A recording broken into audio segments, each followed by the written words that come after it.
Welcome back to Edgework here on the Hammer Betting Network, a daily live NHL show, Monday through Friday, 10:30 a.m. Eastern Time. Today is February 28th. We are 3 days away now from the trade deadline, and it feels like we may get a quiet trade deadline this year, Matt. We're seeing a lot of guys being moved already, and a lot of the bigger names on the board being moved already. Wait, hang on a sec, Zach. This isn't the mini putt live stream. No, Is actually, though, Are we but not talking mini putt today?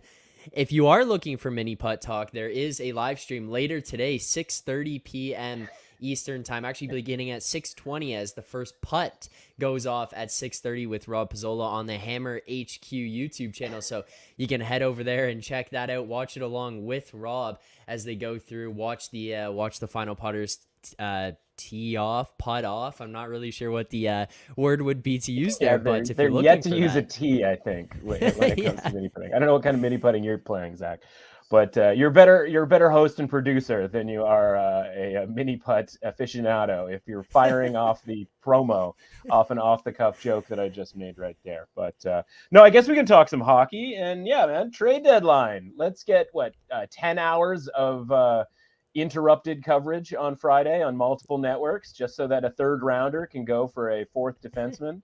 That's going to be some thrill-a-minute type stuff. Between that and the NFL Combine this week, it is just like hardo Thanksgiving. And I'm the type of hardo who's more interested in 11th tier college basketball tournaments. So I can't really point any fingers at anybody necessarily, but yeah, this is definitely hardo week if there ever was one, which of course is why you have to have me on solo on a Tuesday to talk about this stuff. Yeah, I don't know who's left. Who's left to get traded?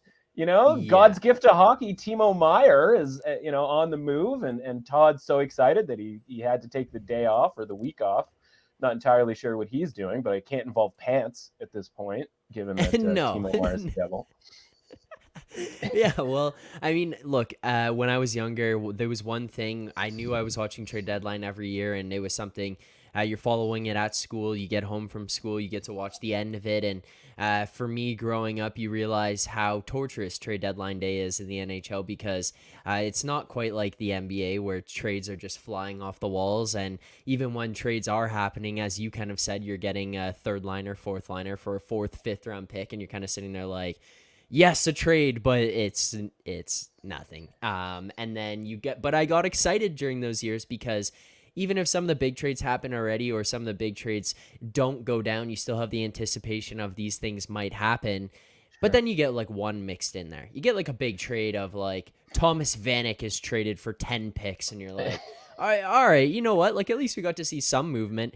This year I'm sitting here, and it was always something, no matter how much I saw the torture on TV, I sat there and was like, one day, like, I want to do a trade deadline panel. And this year, for the first time, we're going to do that with the Hammer HQ. On the Hammer HQ, we're going to have all the hockey guys rotate through. So I'm sure at some point you'll probably pop in there and talk some of the trades. But, like, I'm hosting, and I'm realizing this might be the first year that it actually is truly torturous to sit into a trade deadline panel.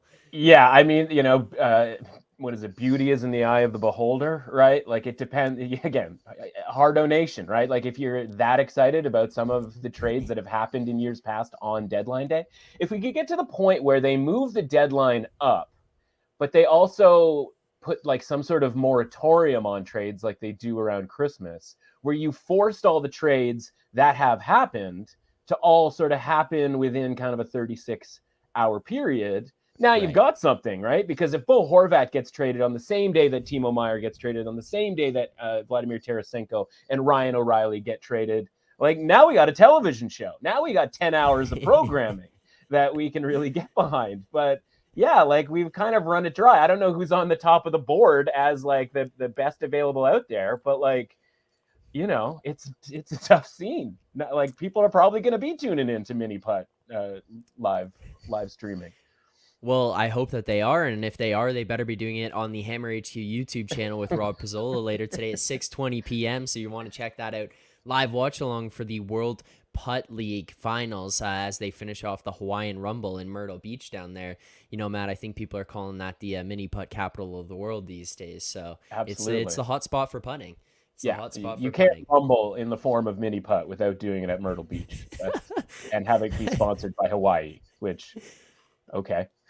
That's correct. Yes, it must be. Yeah, it did throw me off a little bit, the Hawaiian Rumble in Myrtle Beach, but it is what it is. I think it works. And yesterday we saw some exciting competition, so hopefully people will check that out today with Rob. But let's get into the games for today. Let's We go. do have a lot of games on the schedule. We've got a bunch of games. We've got bets in, as well as games that we're looking at as potential bets in. So we'll start with the ones that you for sure know that you do have bets in, the ones that you've placed, you're going to place at some point today, and then we'll get into the ones that we're going to be looking at, and maybe we're waiting on some type of news, whether it's goalie confirmations, injuries, or guys sitting out for trade related reasons. But we'll get into all of those. We'll start here with the Detroit Ottawa game. They played each other last night. We see Ottawa win that one 6-2 over the Red Wings. Unfortunate for us here on the Edgerick shows, we did have Detroit money line yesterday in that game, but still in Ottawa, playing again here tonight. This Ottawa team, 6-3-1 in their last 10. They're on a 2-game win streak. Did just beat Detroit last night, whereas Detroit, on the other hand, 2-game losing streak. They are 3 points out of the playoffs as it stands right now. 2 points back of Buffalo, who's not in a playoff spot, but 3 points back of Pittsburgh, holding on to the last wild card. They have the same number of games played. Detroit is looking to do anything and everything they can to grab points here. They look at that. They're going to look at that game last night against Ottawa as a missed opportunity. It's a team lower in the standings, a team that maybe not you should beat, but you can beat.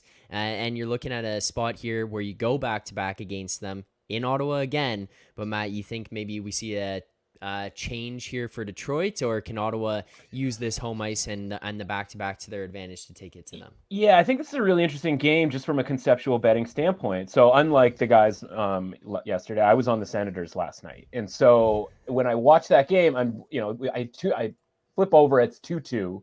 And you look at all the sort of metric numbers and obviously the old school shot clock, and you're like, Ottawa's hammering this team. And then Ottawa just starts firing some goals, and you're like, yeah, okay, finally we're actually getting an appropriate score line for what certainly what the shot clock indicated.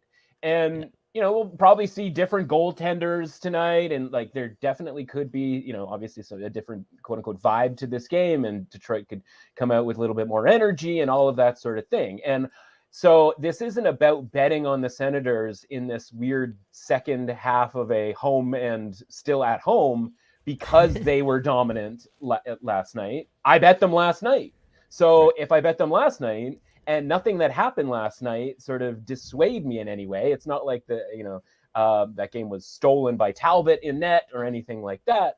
I'm going to just kind of go back to the well and kind of trust that, yeah, okay, like last night we got the win because, again, my numbers suggested that Ottawa had some value at -130. The money line hasn't been adjusted, nor necessarily would I ever make the case that it should be, because in a lot of cases, whether it's football, basketball, or hockey, we certainly don't get the opportunity, never in football, but very rarely in hockey, at least not until the playoffs, to see the exact same matchup, right? We'll get obviously games 1 and 2s and 3s and 4s and that sort of thing in the playoffs, but we don't get this very often. I honestly thought when I was sort of writing these games out for the article that I do on a bi-weekly basis, I was like, did I screw this up? Why is Detroit, like, are they not playing a home and home? Like, why Detroit and Ottawa back to back? Why is that happening necessarily? So we don't get the situation very often. And if I hadn't had a play last night, I probably wouldn't have a play on it tonight just based off of the one game. But I had the play last night. And so, yeah, I'm getting a second chance to make that bet. Now, again, the problem is the way betting works, certainly when you're betting a favorite, I can go 1-1. And I'll still end up losing, money overall because of the -130 issue. So the problem is I need the Senators to win both these games in order for this sort of gambit, if you will, to be profitable. But I'm willing to take the chance on that with the Senators. And again, I know we're probably looking at backup goaltending situation with Ottawa, but it's not like Talbot was particularly good yesterday. I think his save percentage was like 91%, something along those lines. So that by no means was he stealing it. So yeah, give me the Senators here. I can see how there'd be sort of market interest in the Red Wings, again, on the sort of revenge angle standpoint, again, with a worse goaltender for the Senators. So again, I'm not all that surprised that I'm actually getting a better price today than I was yesterday. But again, every game is in and of itself. And so I'm going to take the Senators here again at minus, I think there was some minus 123s out there, but minus 130 or better is worth the play. Yeah, this is a really weird spot. I did the same process as you when I was looking at the schedule on this one, pull up for today, and like, wait, this must be wrong. Like, Ottawa's at home again. It's Yeah. rarely you see the home and stay at home Yeah. situation, especially in a back-to-back. Maybe if there was a day in between, we've seen teams do And that not a before, particularly long flight. So it's not like they hauled yeah. it across country and are like, let's get 2 in while we're here. It's just, it's just shooting up to Ottawa for a pair. Honestly, it probably should happen more in the NHL when it comes to, interconference games, right? But maybe this is some sort of experimental type thing, and they just threw the Red Wings and the Senators into the metaphorical fire. Yeah, well, you want to create rivalries, and they've talked about that. Okay, play against your conference, your division, more games against them, and it'll fire up a rivalry. But you really want to get a rivalry going, get the same team to play against each other back to back in the same building, and then you're gonna get fans hating each other, fans hating players. It'll build up that way if you get that going. So maybe this is a good experiment for the future. See what we got out of these guys. Can we get some penalty props? Is there some penalty minute props we can get into? You know what I mean? Like some game props. Yeah. Total penalty minutes. Over 25 and a half penalty minutes. I would hit that just for fun. Will there be a fight? Yes, no. Right? Brady Tkachuk is going to be up to something, like either sort of instigating or retaliating or being the target of something. Yeah, I think there could be a kerfuffle or two in this game. Austin Watson, maybe he's trying to show out before the trade deadline. Maybe he's looking for a way out, a team to come and grab him and show what you can do with your fighting ability. Maybe the Sens are a little high on their horse after a big win, and Austin Watson has to come in and get the crowd jump started because and the team jump started because they're feeling a little too high on the hog. We had horses and hogs there. I don't know why we had multiple animals, but we do. Yeah, it's a farm going on out in Ottawa tonight. This might be a barn burner. Well, listen, where that arena is, there's plenty of farm animals around there, so it maybe is appropriate. Fair enough. And Nebraska knows some stuff, pointing out this makes up for a canceled snow game. So there you go. That would make sense. And clearly Nebraska does know some stuff, pointing that out in the chat there. But I'm interested in this next one. It is a game that I know you have a bet in. Boston here is coming off the back-to-back. Now they did beat the Oilers last night 3-2 in regulation, but traveling to Calgary to take on the Flames, and the Flames are a team that looking for an identity at this point in time. They're kind of sitting here not really sure what they are. I'm a little bit surprised we didn't see a coaching change, taking Sutter out. It's not uncommon in this business that a coach of that stature, of that nature, kind of can push themselves out of a locker room, and it's pretty talked about in terms of if things aren't going well with the team like that, with a coach like that, it becomes miserable and it can be hard to get yourself out of it. But when things are going well, you can kind of see the opposite end, like we did last year with this Calgary team. Sutter comes in, he looks really good, makes the team look really good. They're having a lot of fun because they're winning and getting a ton of points. Now we're seeing the flip side of that this year, and Calgary is paying for it. They're sitting 4 points back of Seattle. They've got one more game played than them. 3-4-3 in their last 10. They're on a 2-game losing streak. Not that great at home, just above 500 at 15-11-2. And now you're going to face off against a Boston team here who I really don't think that a back-to-back matters too much to Boston. It will impact them us a little bit. It's natural that over the course of a season you play these, you're going to tire out, but you get the 3-2 win in reg over Edmonton last night. You're 8-2 in your last 10, 7-game win streak, and you are incredible on the road, 22-6-2. But Matt, you think this might be a spot here where Calgary could could find a way to get right and snap this Bruins win streak that they've been on? Yeah, I mean, think is probably not the right word. Yeah, fair enough. Because there's absolutely no fun in betting against the Boston Bruins. But yeah, that is what I'm going to do tonight. And I mean, what could possibly go wrong? It's not like they ever actually lose games.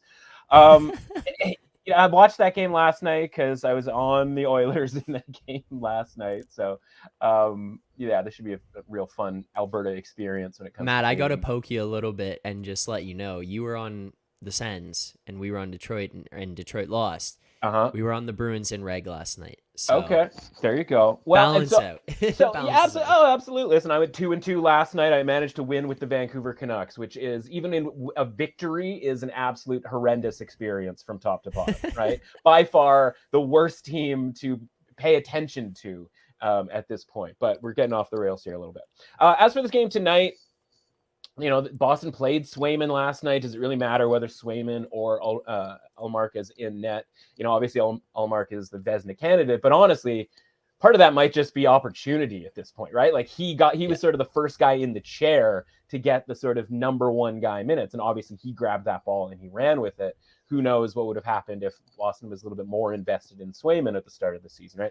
Basically, both goaltenders very, very good. Basically, the entire team very, very good. But last night's game was a pretty evenly matched game from an expected goals, high danger chance, even strength standpoint. Zach, I love the even strength metrics when it comes to trying to measure the quality of a team for long term, and of course in one game. And if you watch that game's 2-2. There's about a minute to go in the second period, and I give them credit because this is the exact type of goal that the Boston Bruins score, right?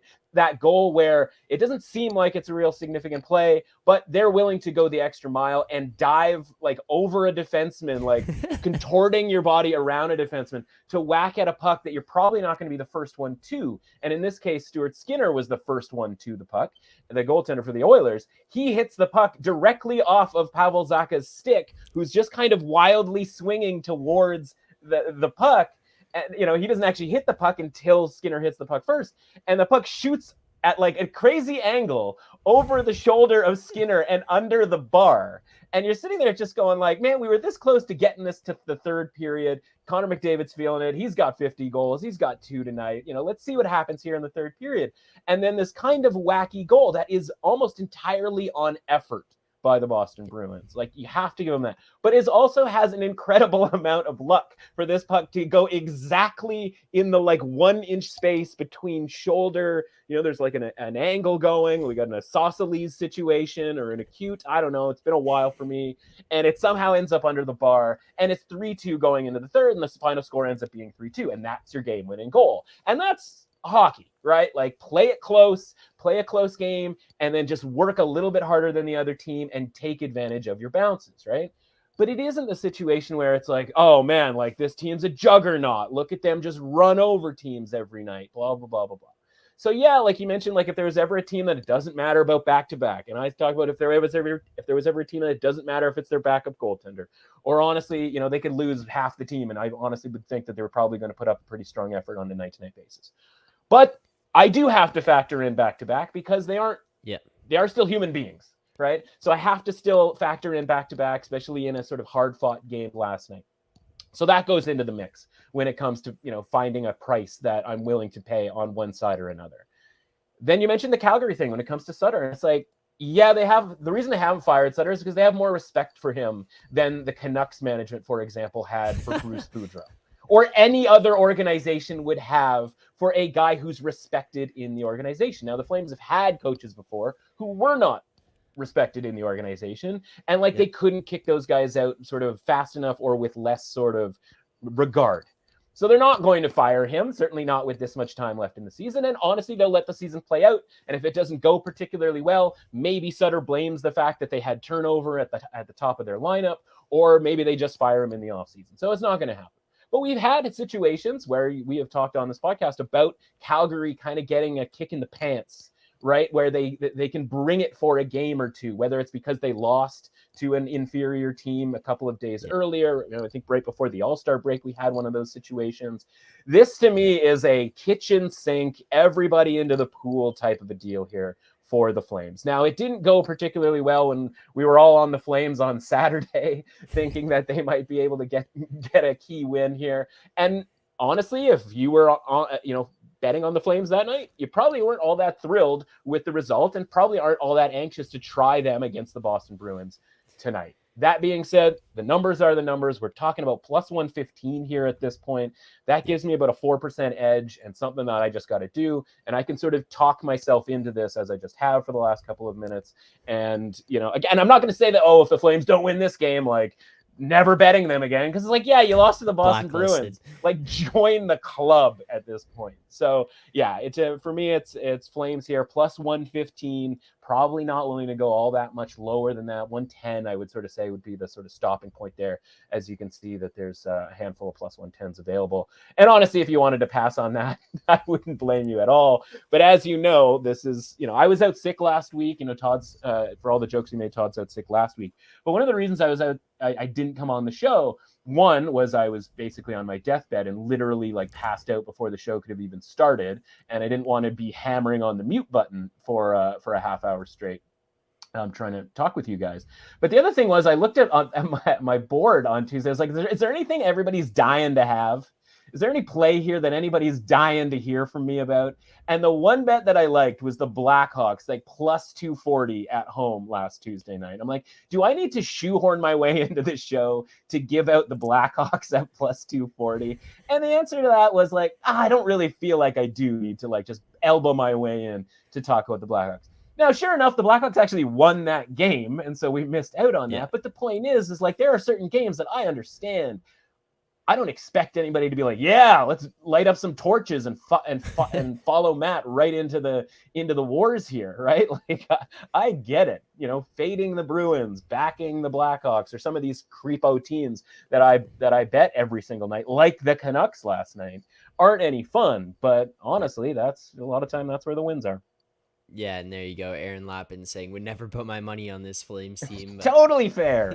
Totally. But it's also essentially a pick 'em game for a reason, right? Like what's minus 130 plus 115, like whether you think it's a 50% probability here, like I have it slightly better than 50%. Again, most of that's built in on the back-to-back element and Calgary being a lot rested. You can start telling stories about desperation, all of that if you want to.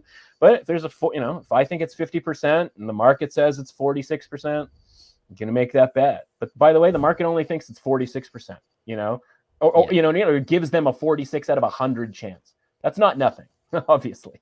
So there's a chance. And you're telling me there's a chance. So you're saying there's a chance. Yeah, there you go. And Todd saying, Matt, I think I caught your illness through the computer screen last week. So hopefully you feel very better, possible. Todd. Unfortunate there, but a few more games we'll look at here tonight, a couple that are piquing your interest. One of them would be with a team who is now kind of sitting on the outside looking in more than they have been over the last couple of weeks, and it's interesting because we've had the conversation with them about what do you do ahead of the trade deadline here. Are you in? Are you out? David Poile had kind of gone on record and said, well, we're going to look at the next week and see what happens, and despite them being on a 3-game win streak, they find themselves a little bit even further out of a playoff spot at this point. And now you've moved on from Nino Ryder. You kind of made your bet a little bit here of what's going to happen.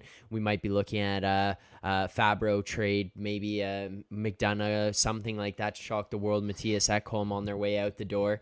But this Nashville team now 6 points out of the playoffs, 6-4 in their last 10, facing off against a Pittsburgh team who's essentially hanging on for dear life right now. Second in the wild card, 1 point up on Buffalo. They've got one more game played to them, 2 points back of the Islanders, 4 games in hand on the Islanders. So still a lot of movement we could see in the East.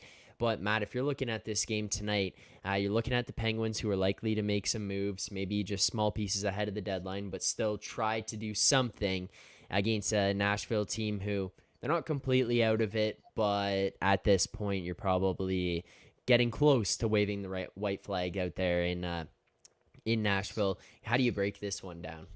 Yeah, so there's a couple of different moving pieces here. One is the fact that Johansson and Forsberg out of the lineup, you're trying to sort of adjust your numbers to make up for those guys being gone. Now, those guys end up, coming out of the lineup here due to injury, and then they get this really weak portion of their schedule, and they win these last 3 games, as you mentioned, right? And it's like, oh, if we could have just played like Boston a bunch of times, lost those games, and then stripped this thing down for parts, that would have been kind of probably the better option for Nashville. But they end up getting a few points, obviously 6 points in those 3 games. And now they get a better team, but now they're at home. And I'm no Pittsburgh fan here, right? I get what Pittsburgh is conceptually, right? It's clinging to existence here of the Sidney Crosby era, which, by all accounts has gone very well. And like, you were never going to break success. It's been successful.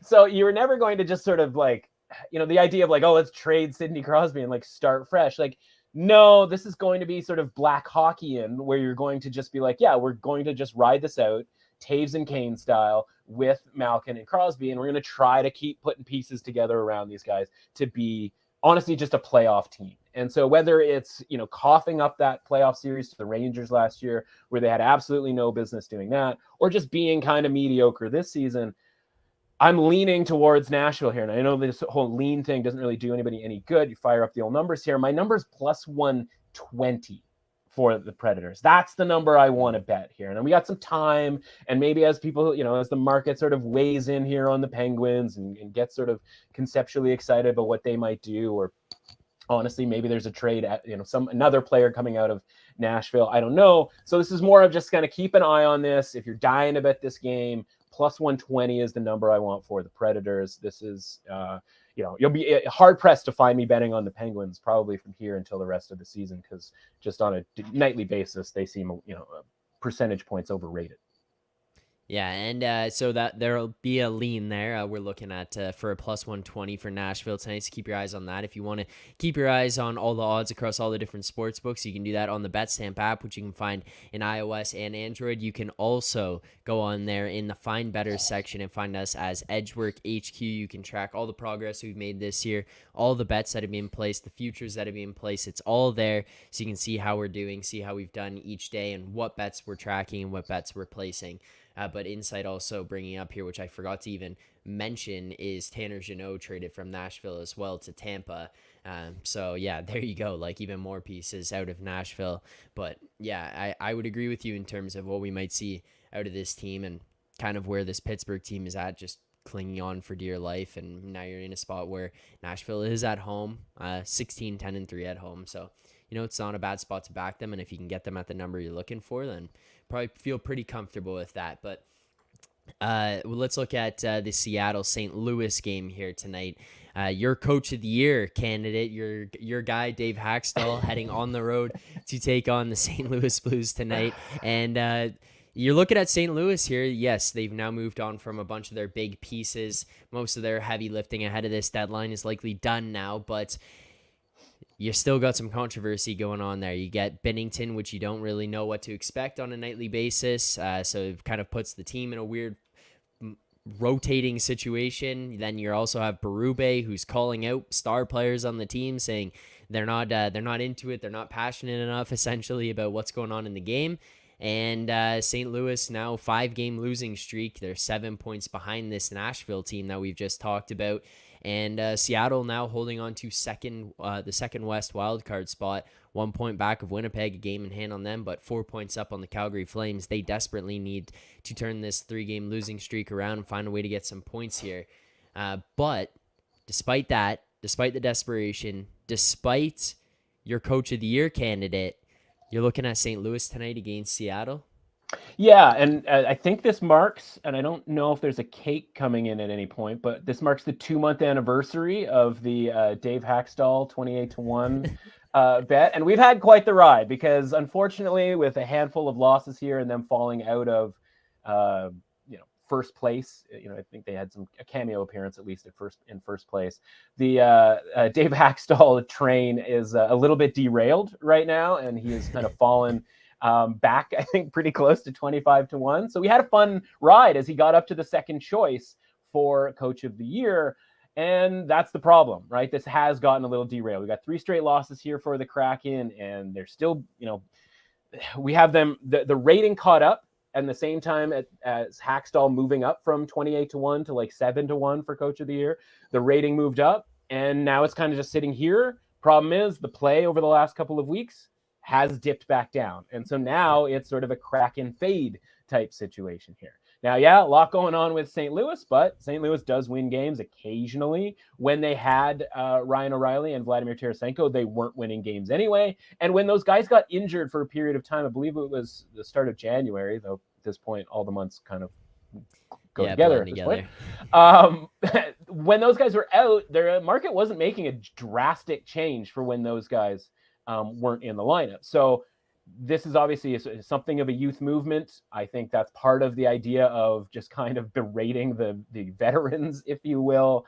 But you're getting plus 140 against a Seattle Kraken team who's reeling right now. And if as much as I want the Kraken to, pull themselves up by their boots here, get the division and get Hackstall back in the mix here for the Jack Adams, we're talking about this game right now tonight, and we're talking about a plus 140 price as high in the market here. I would still play this at 130. So even if you can't get the plus 140, it's certainly a play on the Blues. Again, when it's Tuesday, always the most uncomfortable day of the week, right? We don't really always know what's going on with Tuesdays in general in our lives. We certainly don't know what's going to happen when I come on the show on Tuesdays, but it usually means uncomfortable bets.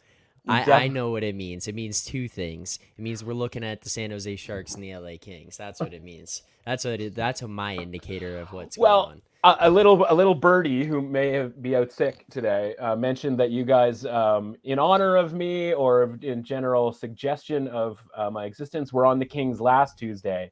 And I'm here to tell you, I was not on the Kings. You guys were on your own on a Kings Tuesday. The Kings rating is appropriate. It is back to where it needs to be, or sort of, at least it got back to where it needs to be. That being said, getting pretty close. When people talk about leans, right? Like in the industry, they talk about leans as in like, well, they might bet this, and it's not price dependent. They're just thinking about bet it. So like when they win, they can sort of take credit for the lean, and when they lose, oh, it's just a lean. I would never would have bet it. When I talk about leans, I'm talking about like pricing. Like I'm not the one leaning. The price is the one leaning. That if I can just get a couple extra cents on this thing, I would do it. And so the Kings, along with what was the last one that we had there? Well, the Predators. Kings fall into that same category where if you fire up the app here, we can find out what the best price is. Do we have anything in the plus 125s? We do not, right? So we're looking at plus 120 right now. I know Pinnacle had it at plus 123 earlier this morning. So I was hoping we'd go 2 cents up. Instead, it went 3 cents down. And here we are, still leaning. Plenty of time until puck drop. Plus 125 is my number for the Kings here against the Jets. The only thing, and this is a bit narrative street or however you want to sort of put it, obviously Jets trucked on Sunday. I never like to sort of fade the team who just got hammered, a couple of nights earlier, especially if there was a backup goaltender situation, right? So we could blame David Riddick for that. And then obviously I expect Connor Hellebuyck to play tonight. So that's where I'm sort of less, I'm certainly not excited to bet on the Kings really ever, but certainly not tonight. So worth talking about just from a concept standpoint, but probably a game better left on the scrap heap.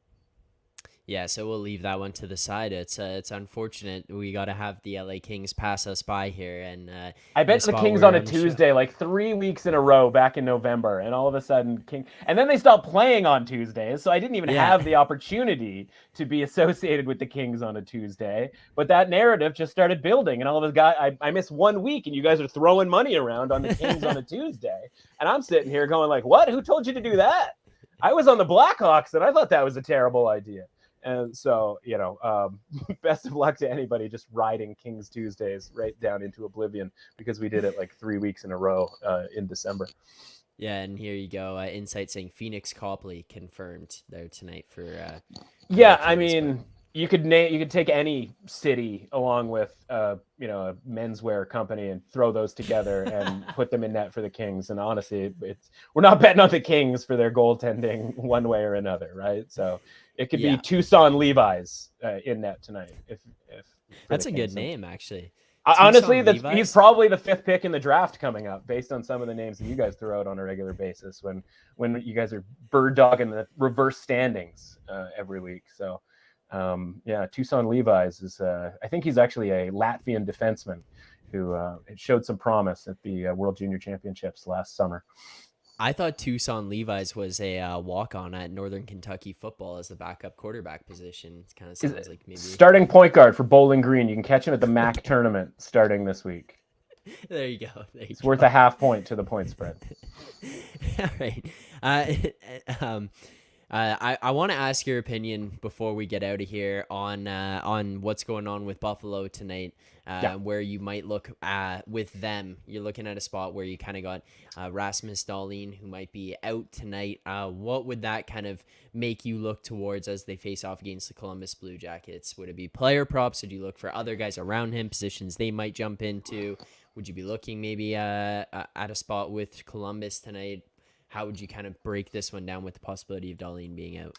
Yeah, and I think that's the key, right? So, shameless plug. I wrote last week about I coined the term the 4% club, and that means these are the players, the skaters in the league that I believe matter 4% or more to a team's implied win probability, and either because of the market suggesting that or my own sort of personal opinion on those players, right? And it's interesting when you look at that and you go, okay, well, like what does Connor McDavid matter to a money line? What does Cale Makar, for example, is one that I'm struggling with as I continually lose money betting against the Colorado Avalanche because I'm of the belief that Cale Makar is really good and really matters. But I guess it doesn't matter because your team is really good. And that's the point here when it comes to Rasmus Dahlin, where as much as like they have these guys who put up hat tricks every second game, Rasmus Dahlin is the most important player on the Sabres. And they are that mediocre team that doesn't have an army of guys to support what they do when a Cale Makar is out, right? Where Austin Matthews misses a month. And it's like, well, you know what? The good news is Mitch Marner, is on the team still. Tavares is still on the team. Nylander's still on the team. They're still a pretty good team. Yeah. With Dahlin being out, guys like, third in percentage of minutes played from a metric standpoint. He does all of the things for that team at a high level, and a team that from a depth perception standpoint, my God, like we're seeing some really random guys on the Sabres defensive core playing some extra minutes. They're going to have to play some extra minutes. Now, obviously, the one guy who sort of stepped right behind Rasmus Dahlin is Owen Power.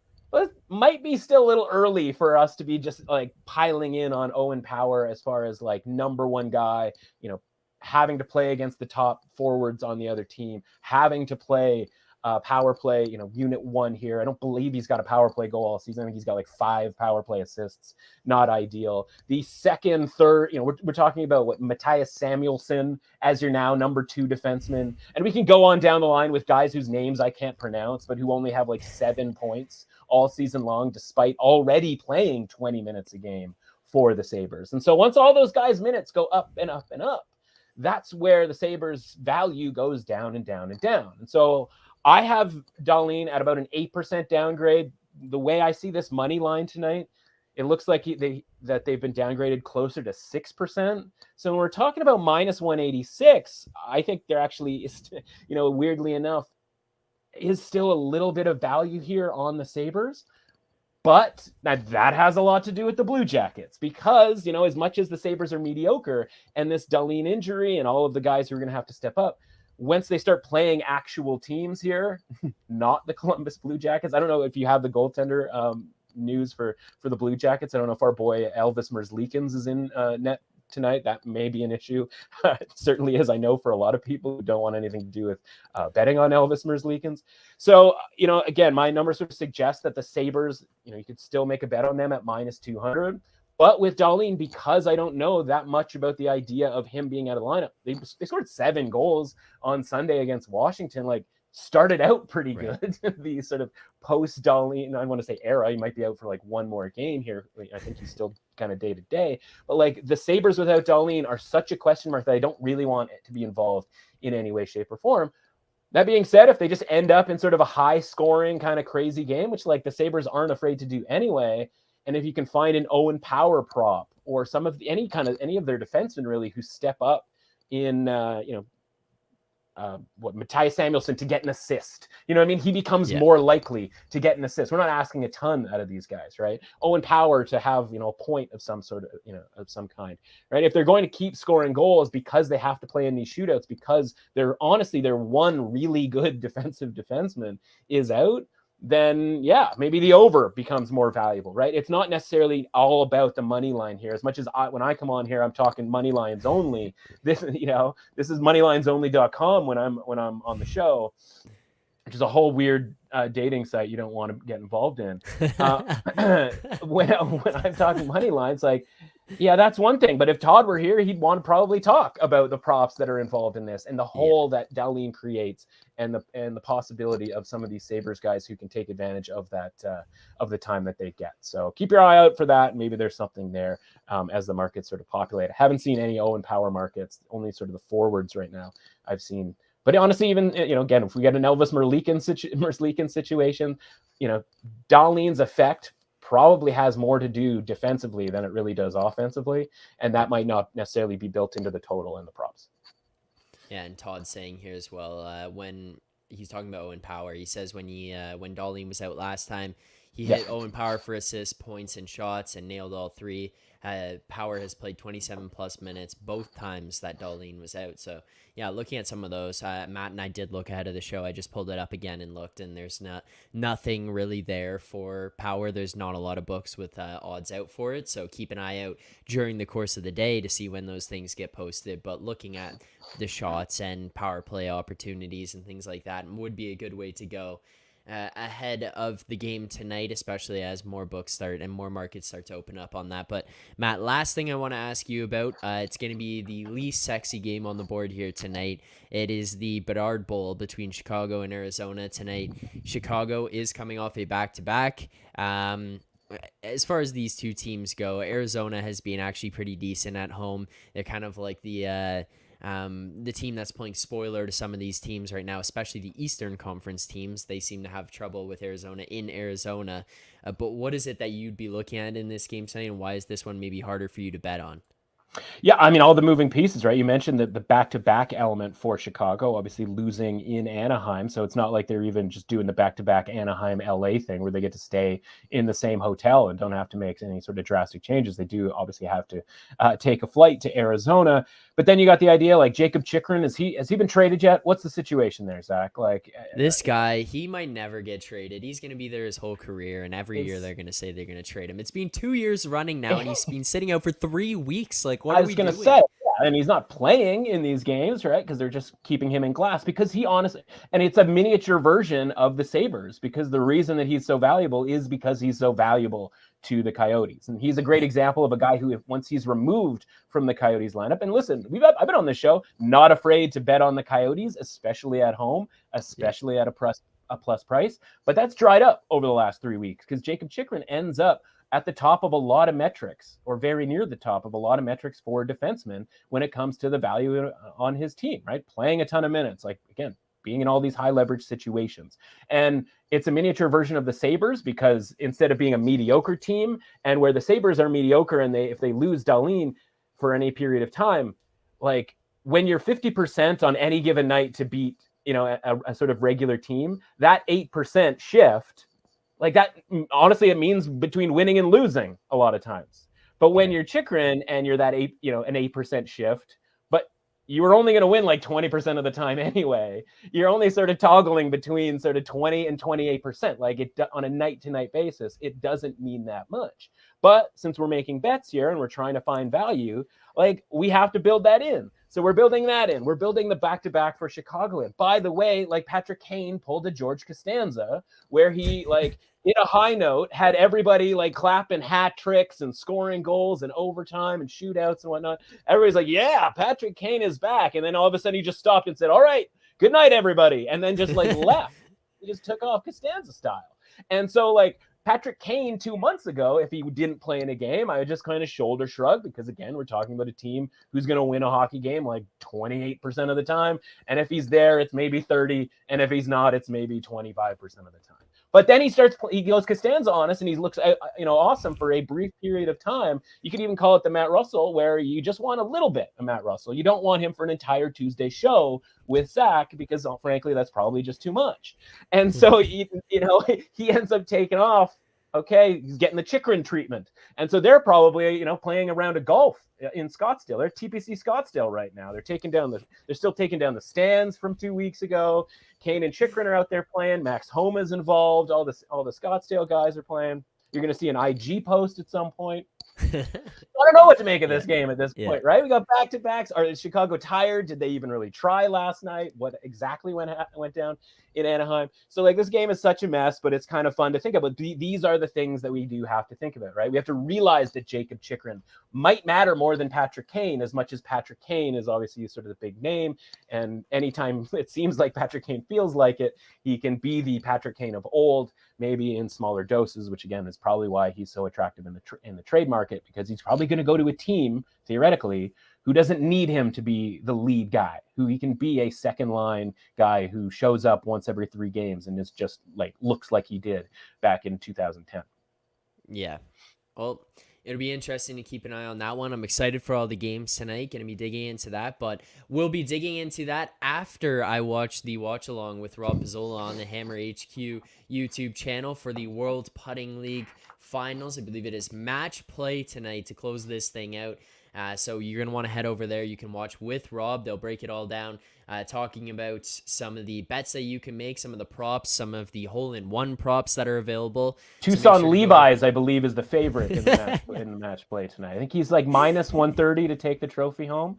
Heavy favorite for Tucson Levi's. Yeah, keep your eye out for Tucson Levi. He's like the Deion Sanders of our generation, but he's a backup goaltender for the LA Kings. And Jacob Chikrin might be in that event. At this point, yeah, it could be Jacob Chikrin and Tucson Levi's in the finals. They said it's trade-related reasons. He's at the World Putting League Finals, closing this one out. But you can watch that all with Rob tonight at 6:20 p.m. They will start it up on the Hammer HQ YouTube, so make sure to head over there. Hopefully everyone enjoyed the show today. If you did, make sure to subscribe here to the Edgework HQ YouTube channel. You can like this stream, and if you missed some of it, you want to watch it back after, you can obviously do so here on the YouTube, or you can go and listen to it on all podcasting platforms, so check that out as well. If you want to see the picks that were given out today, go to the BetStamp app. You can get that on iOS or Android. You can find us in the Find Better section as Edgework HQ, so make sure to check that out. Give us a follow on there. Matt, appreciate you doing this today. Just us, grinded through. It's been a fun show, so I enjoyed it. Thank you very much. You grinded. I had the time of my life, Zach. Appreciate it, buddy. No, it was fun. It was a fun show. I look forward to seeing you next Tuesday. Hopefully we'll see you on Friday at some point during the trade deadline madness, as I'll be swimming essentially just on my own during the trade deadline as we approach that. So that'll be on the Hammer HQ as well. So if anybody wants to see that, make sure to tune in on Friday. But Matt, hopefully see you then. If not, I will see you on Tuesday. And for everyone else, we'll see you back here tomorrow morning, 10:30 a.m. Eastern time for another edition of Edgework. We'll see you then.